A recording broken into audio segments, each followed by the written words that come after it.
Well, I hope Bachelor Nation is going to enjoy what is about to happen because, Raf, we have reached my favorite portion of the game show. It is time for the Game of the Day. Game of the Day. Woo! And as I said at the beginning of the show, you're going to play a version of a game show that you stage managed for, and that game show is the one in which we know each other from, the Misery Index. This game is called Now That's Miserable. Now that's miserable.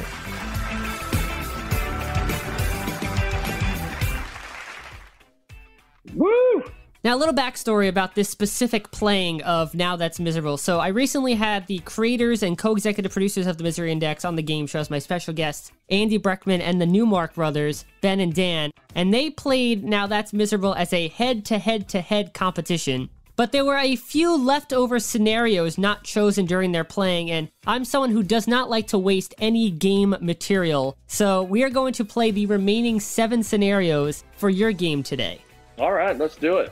So here's how we play your version of Now That's Miserable. In front of me are 14 Misery Index inspired scenarios that I created, and they have been divided into 7 scenario duos. Before the show, I asked a number of our Misery Index coworkers to rank these events from 1 to 100 on the Misery Index based on the 3 pillars of misery. Those are physical pain, emotional trauma, and long-term psychological impact. Now, the average of the participants' rankings, that's what determined its final number on the Misery Index. So you'll pick one of the pairings, and after hearing the 2 miserable events, you must figure out which event ranks higher on the Misery Index. So if you can successfully guess the higher Misery Index ranking of 4 out of the 7 pairs of scenarios, you will be deemed a winner.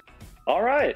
And those are all the rules. So, Raf, are you ready to get miserable and play this game? I'm ready. Let's do this. Then let's play Now That's Miserable.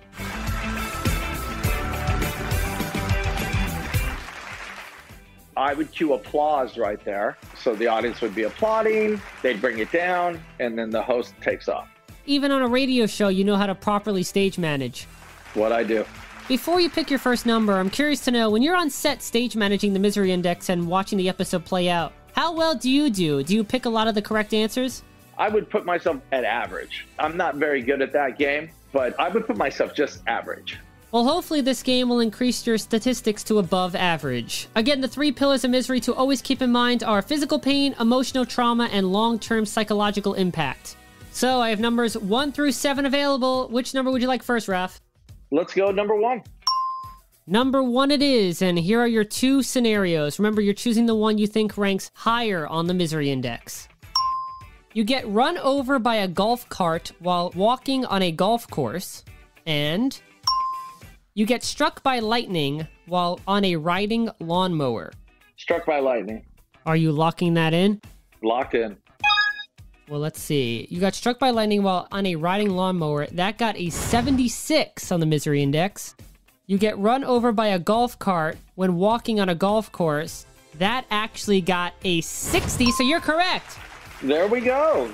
All right, so you have 1 down, and you have 3 more to go for a win, and you have 6 more pairs of scenarios. Which one would you like? Let's go in order. Let's go number 2. Number 2. Okay, here comes your 2 scenarios. We have, you match with your brother or sister on Tinder, or you walk in to find your wife making love to your brother in your bed. Oh, this is a good one. I'm going to go with you walk in on your sibling with your spouse as more miserable. All right, you're gonna lock that in? Locked in. You walk in to find your wife making love to your brother in your bed. Got a 72, but you match with your brother or sister on Tinder. Got a 33, so you're right again. There you go.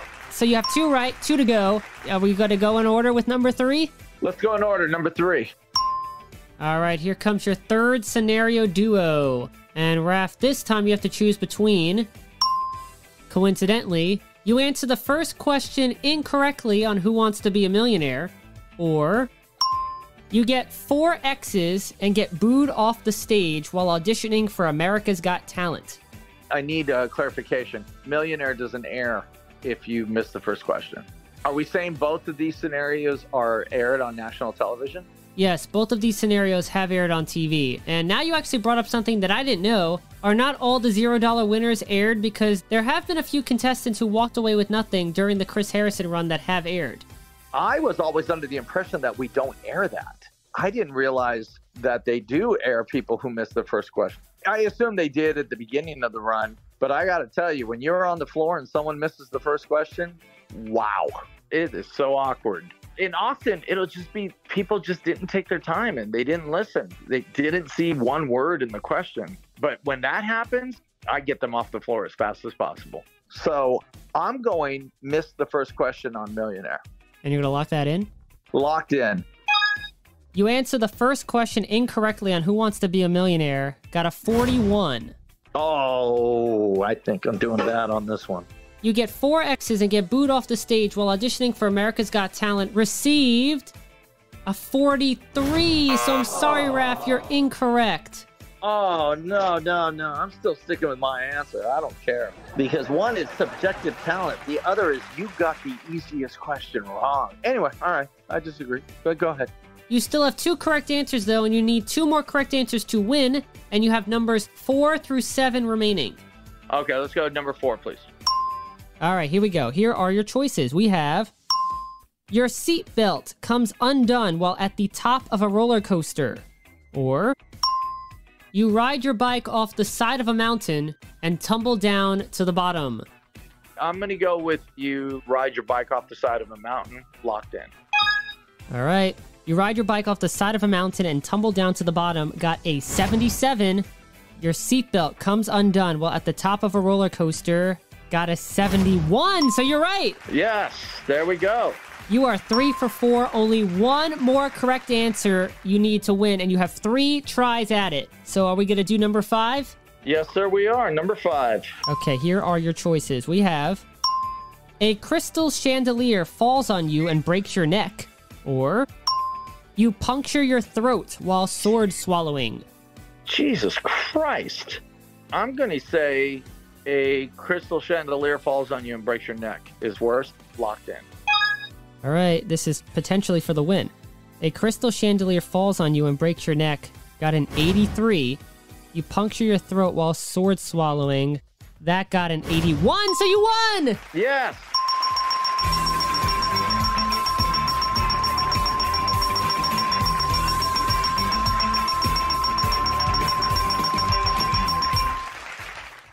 Would you like to play numbers 6 and 7? Sure, why not? Throw them at me. Number 6 is a firecracker explodes in your face while lighting it, or a crowd of shoppers trample you while rushing through the door. I'm going to go crowd of shoppers because I think that's going to stick with you longer. Lock that in. All right, let's see where they land on the misery index. A crowd of shoppers trample you while rushing through the door. Got a 57. And a firecracker explodes in your face while lighting it. Got a 68. So unfortunately, you're incorrect.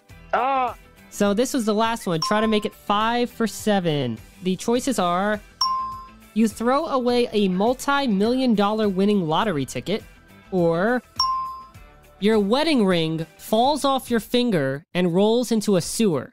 Oh, you throw away $1 million lottery ticket. That's more miserable. Locked in. You throw away a multi-million-dollar winning lottery ticket. Got a 68, but your wedding ring falls off your finger and rolls into a sewer. Actually got a 45, so you're right. There you go. I'm surprised it only got a 68. That actually surprises me. Yeah, I thought that was going to get higher as well, but you got 5 out of 7, so congratulations. You have won this game of Now That's Miserable.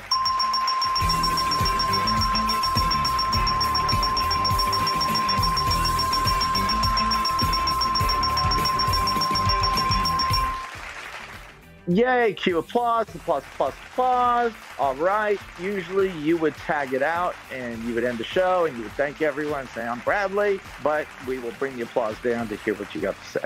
And what I have to say next is, I hope you enjoyed playing this game, Raf, and it gave you great experience as to what it's like to be a contestant on a game show that you've stage managed. I loved it, man. Thank you very much. I just love the game show. I love your idea. I love this idea for a podcast. It's great. Really enjoyed it. Well, I appreciate you saying that. It truly means a lot. And that was the game of the day. Now that's miserable. Now that's miserable.